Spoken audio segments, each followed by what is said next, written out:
सुनसान भो हेर लाऊ गाउँघर सुनसान भो नेपाली जनता सबै गए अन्त गाउँघर सुनसान भो नेपाली जनता सबै गए अन्त गाउँघर सुनसान भो हेर्नुहोस् त कस्तो भएको छ भने चाहिँ जसका घर गएर हेरे पनि बिजा बुढाबुढी मात्दैछन्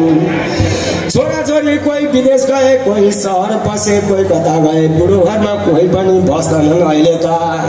ती बुढाबुढी मात्रै भएका छन् जता हेरे पनि जता गए पनि अहिलेको जमानामा नारायण ए बाबु युवा जति बस्दैनन् हेर लौ युवा जति बस्दैन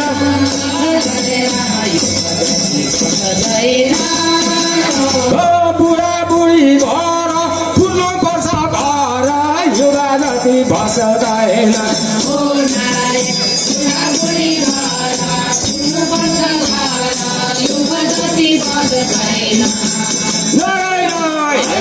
यस्तो अचम्म छ घर बनाउने ठुलो यो छोरालाई यो फलानो छोरालाई यो बुहारी आउँदाखेरिमा यो नाति आउँदाखेरिमा यो पाहुना आउँदाखेरिमा यो इष्टमित्र आउँदाखेरिमा चाहिन्छ यो चाहिँ अफिस कोठा भनेर 18 तले 12 तले कति तले घर बनाएका छन् अहिले ती घरमा ती दुईटा बुढाबुढी भन्दा उता गए पनि भएदेखि हेर्नुहोस् त अहिले यस्तो उसमा त्यो ठुलो 3 तले घरमा 2 जना बुढाबुढी मात्रै नारायण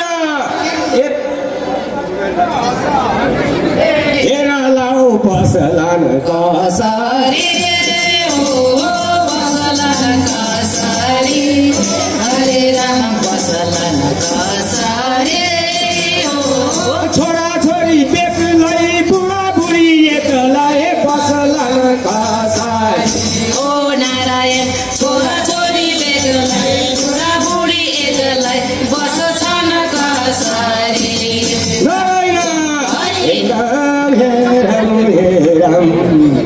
हुर्किएका छोराछोरी विदेश जान थाले हुर्किएका छोराछोरी विदेश जान थाले नता गरे खेती किसान नता पशु पाले हेरम छोराछोरी बाहिर बाटो बुढाबुढी घरमा सुख दुःख गरिरहेछन् सम्झिएर कर्म छोरा बुहारी दुबई कतार अमेरिका नाति बाहिर भित्र लौरो टेक्दा कोही हुँदैन साथी नारायण ए बाबु बुढेसकालैमा हेर लाऊ बुढेसकालैमा ओ बुढेसकालैमा हरे राम बुढेसकालैमा ओ छोरा न नाति कोही हुँदैन साथी बुढेसकालैमा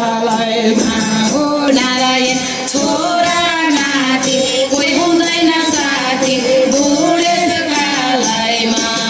नारायण हरे राम हे राम हे राम दैव हरि कठैभरि हेर्नुहोस् त यस्तो हालत भएको छ बुढाबुढी भए कोही अब उता के अरे उसमा जानुपर्ने स्थिति भएको छ घर हेर्ने कोही पनि छैन उता हेरे पनि त्यस्तै उता हेर्ने पनि त्यस्तै हे राम हे राम हे राम नारायण हे बाबु अहिले बिचल्ली हे लाऊ अहिले बिचल्ली ओ अहिले बिचल्ली हरे राम अहिले बिचल्ली